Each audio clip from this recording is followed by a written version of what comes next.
How do I get my 4-year-old to fall asleep on her own? That's a common question that I hear quite a lot. And if only there were a simple answer that would solve every case of every 4-year-old that doesn't want to fall asleep on their own. It's not quite as simple as that, but I do have 5 steps for you today, so hopefully you can get things on the right track and you can spot what might be going on for your child that doesn't want to fall asleep on their own. So the first one is to consider, are you the sleep crutch? Is it you or is it a parent required to be there that is the problem? So ways that you can work that out is, does your child need you to do something for them or to them for them to get to sleep? So do they need their hand holding, or do they need stroking, or do they need you to be sat there singing? Are you doing something for them to get to sleep? Or is it just that you just have to be there? Perhaps you can sit there across the other side of the room completely silently and, be, listening to a book or, whatever, just chilling out. And you don't actually have to do or say anything, but if you try to leave the room, all hell breaks loose. So perhaps it's just being there, but that still makes you a sleep crutch. You are required in order for that child to fall asleep. So work that out first of all and try and see what it is that helps that child fall asleep. If there are added things that you need to do for your child, start to ease up on those until you are literally just sitting there and doing nothing else. Because if you can get to that stage, then you're a bit further ahead. But if you're actually physically having to do something, patting or hand holding, then that's got to go first. So do this in stages. Start by getting rid of that. The second thing is to get really clear on your plan. You don't want to come at this kind of problem guessing, trying this, trying that, one thing doesn't work, and it just is kind of scattergun approach. It just doesn't work. Children don't know where they stand when you do that. So what you don't want to do is one night say, I've had enough, no, that's it, I'm not staying in the room with you, and you walk out. And then there's tantrums or meltdowns and whatever, and probably eventually you end up staying in the room. Or you don't want to stay for a little while, perhaps hand holding, and then go, okay, I'm not staying any longer. Again, the child doesn't know what your cut-off point is or what the logic is there. Likewise, you don't want to do something one night and then not another. So one night you're willing to stay in the room, another night you're not, and you have your take on the battle. Again, mixed messages. It's not fair on the child if they don't understand what to expect. So decide what your plan is, and that doesn't have to be permanent. It could be that, look, for a few days I'm going to do it like this, then I'm going to tweak it slightly for another few days, and then I'm going to tweak it again, and then you've got some stepping stones that are going to take you to an end result. So decide what that's going to look like, get clear on your plan, and then follow your plan through, rather than just guessing and grabbing at straws, basically. My third tip for you is, if you're talking about the 4-year-old, things are pretty set in their ways by now, and they've come to expect certain routines and habits from you.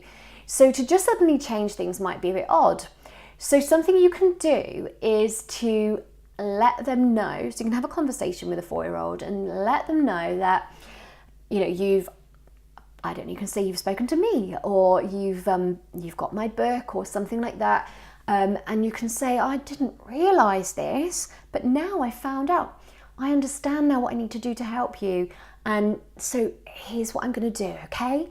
And then you're being very positive and reassuring, but you're also letting that child know that, oh, silly mummy, I didn't realise, now I know. And then they're kind of recognising that, oh, you're trying to help me. Oh, thank you. You're on their side. It's not that you've suddenly decided to stop doing what you're doing because you're suddenly being mean. You're actually going, I found out, I know how to help you get to sleep. It's okay. And very positive language. So you almost want to take that on and go, I'm sorry, I didn't realise before, but now I know. It just helps to draw a line in the sand and give you a fresh slate to start from.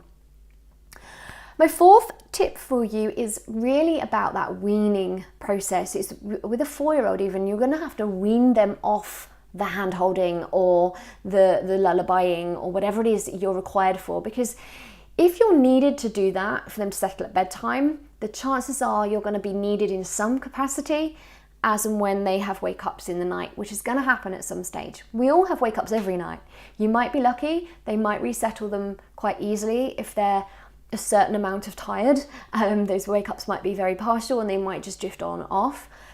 But as their developmental stages change and their sleep tank has different levels of fullness, you're going to have times where actually they do have more of a waking in the night. And if they're unable to get to sleep without you there in the first place, then it's highly likely they're going to be unable to get back to sleep without you there, which means you're going back in and doing it all again. So it's really important to wean that thing. So if it is hand holding and you literally have to sit there and hold that hand until your child's asleep, take a small step first. So I'm not saying take it away cold turkey. I'm saying wean it. Go with just maybe some hand strokes whilst you, I don't know, sing a little song, and then the hand goes away.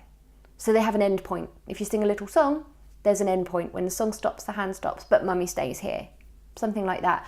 Or maybe there's no song, maybe you just stop hand holding and just do a couple of intermittent hand strokes and you take it away and you sit there and then you bring your hand back, little hand stroke, and then take it away. So it becomes more of an intermittent thing.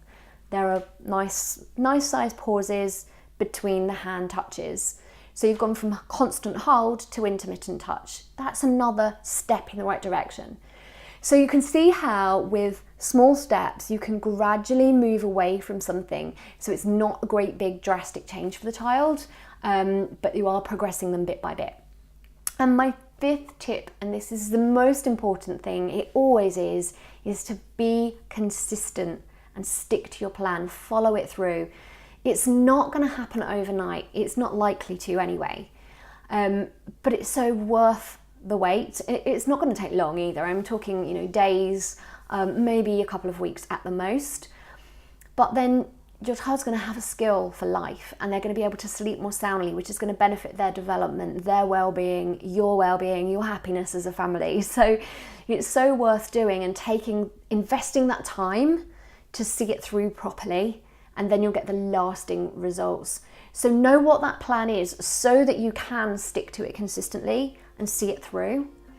Wean yourself off of the requirement to get to sleep. So wean yourself as the crutch, as the sleep crutch, gradually and kindly, whilst always still responding to your child, and the whole process should go nice and smoothly.